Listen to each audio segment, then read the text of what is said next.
बिस्मिल्लाहिर्रहमानिर्रहीम। अस्सलामुअलैकुम नाज़रीन कराम, नई वीडियो में आपको खुश आमदीद कहते हैं। एक जानिब तो कप्तान की लाहौर आमद ने थरथली मचा दी है और बहुत से बुर्ज उलटने के करीब हैं और बहुत सौ की हवाइयां उड़ी हुई हैं। वहीं दूसरी जानिब आज इमरान खान ने बाकायदा तौर पर चीफ इलेक्शन कमिश्नर को गर्दन से दबोच लिया है और पहली बड़ी कामयाबी, या फिर ये कहा जाए कि चीफ इलेक्शन कमिश्नर और मुतअस्सिब इलेक्शन कमीशन की पहली विकेट इमरान खान ने गिरा दी है, तो ये कहना गलत नहीं होगा। जबकि दूसरी जानिब फॉरेन फंडिंग के केस से भी बड़ा धमाका सामने आया है और इंपोर्टेड हुकूमत के भारत के साथ कारोबार और ताल्लुकात के हवाले से कुछ नई डेवलपमेंट्स और कुछ नए इंकशाफात सामने आए हैं, जिसके हवाले से कुछ चीजें आपके सामने रखनी है। और इमरान खान की जानिब से अपने सपोर्टर्स, अपने वोटर्स और अपने कारकुनों को बड़ा हुक्मनामा जारी कर दिया गया है, अवाम को तैयारी का कह दिया गया है। और अब पाकिस्तान के अंदर हवाओं का रुख किस तरह से तब्दील हुआ है, तो ये तमाम तर डेवलपमेंट्स मैं बारी बारी आपके सामने रखता हूं। नाज़रीन कराम, एक जानिब पहले तो सब्सिडी बुरी होती थी, पहले अवाम को रिलीफ बुरा होता था, अब वही रिलीफ अच्छा भी कहा जाएगा। और इत्तलाआत ये हैं कि आलमी मंडी में तेल की कीमतों में कमी के बावजूद हुकूमत ने अवाम को एक जानिब तो कहा है कि हमने रिलीफ दिया है, हमने पेट्रोल की कीमतें कम करनी है, लेकिन एक मरतबा फिर रिलीफ देने में इंपोर्टेड हुकूमत ने डंडी मार दी है। एक जानिब तो हाई स्पीड डीजल की कीमत में 8 रुपए 95 पैसे, जबकि मट्टी के तेल में 4 रुपए 62 पैसे का इजाफा कर दिया है और पेट्रोल की कीमत में सिर्फ 3 रुपए 5 पैसे कमी का ऐलान किया है। और अब इस मामले को इस तरह से उछाला जा रहा है जैसे अवाम पर बड़ा एहसान कर दिया है। वहीं दूसरी जानिब हुकूमत ने IMF के सामने घुटने टेक दिए हैं और IMF के मुतालबे पर लेवी 2 गुना कर दी है।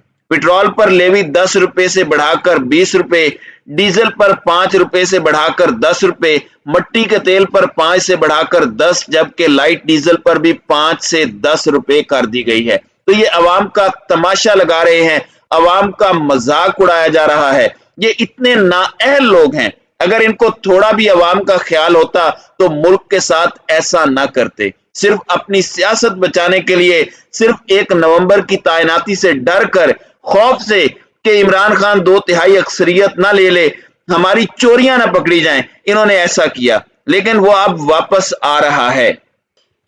खैर, मैं आपको ये बता दूं कि इमरान खान की परवेज इलाही से मुलाकात हुई है। पंजाब की सूरत हाल पर बहुत अहम तबादला ख्याल हुआ और वजीर आला हाउस में होने वाली मुलाकात में इमरान खान से दीगर तमाम तर चीजें जो पिछली हुकूमत की बाकियात हैं उनको खत्म करने पर बात हुई। क्योंकि शरीफ खानदान का ये मशहूर है कि वो अपने बंदों को प्लांट करके जाते हैं पंजाब पुलिस में, ब्यूरोक्रेसी में, दीगर महकमों में।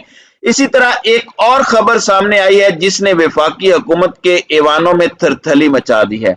फवाद चौधरी, जिन्होंने कहा था कि मैं राना सनाउल्लाह के हवाले से अपना बयान वापस लेता हूं, राना सनाउल्लाह बेशक अब पंजाब आ जाएं, लेकिन वहां से वापस जाएंगे या नहीं ये डिपेंड करता है, यानी कि वो गिरफ्तार हो सकता है। अब पंजाब हुकूमत में ने फवाद चौधरी को पंजाब का वजीर दाखिला बनाने का फैसला कर लिया है।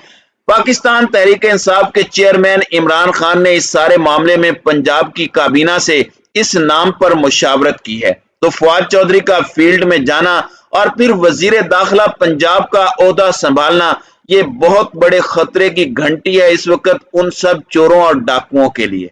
एक जानिब इमरान खान मॉडल टाउन की इंक्वायरी का भी कह चुके हैं परवेज इलाही को, फिर 25 मई को जुल्म और ज्यादती करने वाले अफसरान के साथ जो फवाद चौधरी ने आकर करना है वो भी देखने से ताल्लुक रखेगा। तो ये एक बहुत बड़ी अहम डेवलपमेंट है जो कि बड़े बड़े ऐवानों में खलबली मचा चुकी है।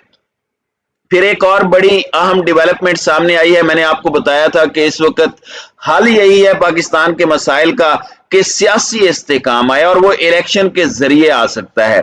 इसके लिए अक्टूबर बेहतरीन महीना है। फिर जो भी नया मैंडेट ले आए वो नए आर्मी चीफ की तैनाती भी करे। अब इस वक्त निगरान हुकूमत के हवाले से चीजें कंफर्म हो रही हैं। शेख रशीद ने कहा है कि इस वक्त बहुत कुछ फाइनल हो चुका है।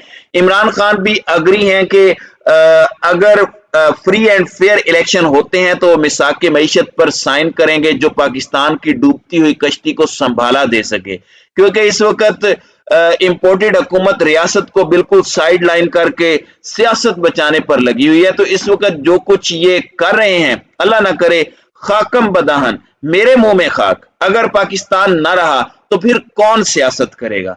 तो इस सब में इमरान खान ने बड़ी अहम स्टेटमेंट दी है और इमरान खान ने अरकान पंजाब असम्बली से मुलाकात में कहा है कि 6 से 8 हफ्तों में आइंदा आम इंतखाबात का बिगल बज सकता है। और इस सब के अंदर इमरान खान ने पंजाब असम्बली के अरकान को MPs को नए इंतखाबात की तैयारी का टास्क दे दिया है। ये बात उन्होंने पब्लिकली नहीं बल्कि अपने MPs से की है, क्योंकि उन्हें बताना जरूरी है कि वो अपनी सारी अरेंजमेंट्स मुकम्मल कर लें और उसी तरह का टीम वर्क करें जैसा पंजाब के ज़िमनी इंतखाबात में 17 जुलाई को नजर आया। और इमरान खान ने कहा कि अरकान असम्बली और पार्टी तंजीमें इस वक्त मुकम्मल तौर पर तैयार रहें, इंतखाबात की तैयारी करें। इमरान खान ने डॉक्टर यास्मीन राशिद को 2 हफ्तों में पाकिस्तान तहरीक इंसाफ की तंजीम साजी मुकम्मल करने का टास्क दिया है और कहा है कि जिन लोगों ने हमारे साथ 2 नंबरी की, किसी का नाम नहीं लेना, यानी कि उन्हें खुदे लाइन लगा दिया जाए, उन्हें साइड लाइन किया जाए। अब एक जानिब खान साहब के लाहौर में डेरे के चर्चे हैं, तो वहीं दूसरी जानिब इमरान खान ने जुडिशियल रेफरेंस फाइल करने का फैसला किया chief election commissioner Sikandar Sultan Raja के खिलाफ।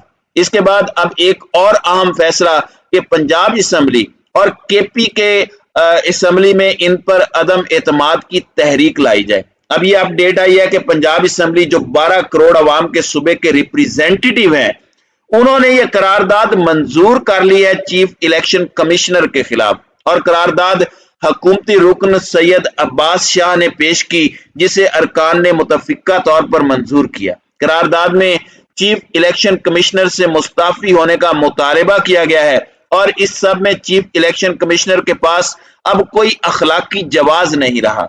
अब सूरत हाल ये है कि इस असम्बली से इस करारदाद के पास होने के बाद इलेक्शन कमीशन और चीफ इलेक्शन कमिश्नर बहुत कमजोर हो चुके हैं।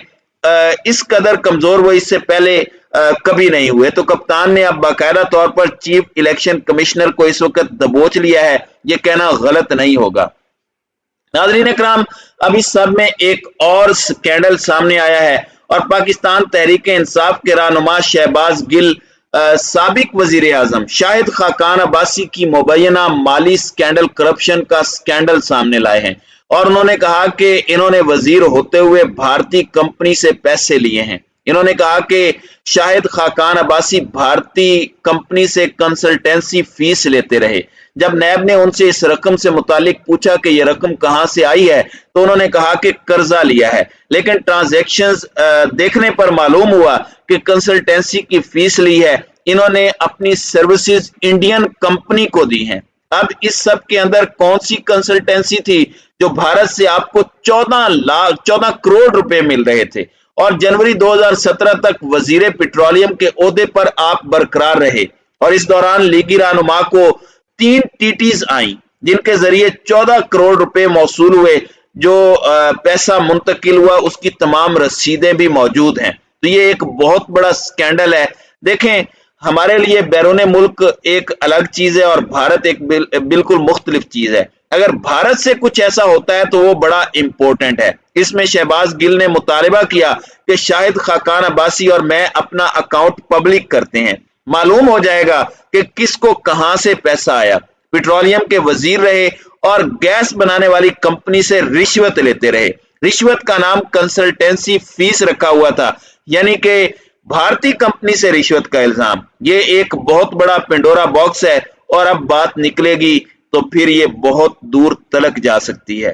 तो नाज़रीन इकराम, आपकी इस वीडियो के हवाले से क्या राय है? अब अपनी राय का इजहार कमेंट सेक्शन में जरूर कीजिएगा।